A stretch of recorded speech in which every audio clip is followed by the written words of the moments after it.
Здравейте хора, аз съм Вълшитон. Сега ще чуете велико стихотворение, което е написано от Христо Ботев, майци си. Чакайте само да го нагласа.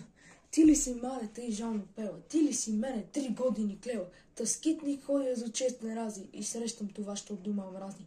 Бащино ли съм пропил и мане, тебе ли покрих дълбоки рани, та моята младост мале зелена, съхне и вехне люто я звена. Весел ме гледат мили другари, че с тях на едно място се смея, но те не знаят, че аз вече тля, че моята младост слана по пари.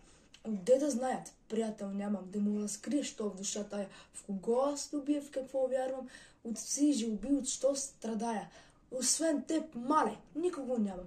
Ти си за мен любов и вяра, но тука вече не се надявам, тебе да любя сърце догаря. Много аз, мале, много мечтаях. Щастие слава да видим двама. Сила усещах, що не желаях, но за вси жълби приготви яма. Една сал клета, една остана, в прегръдки твои мили да падна.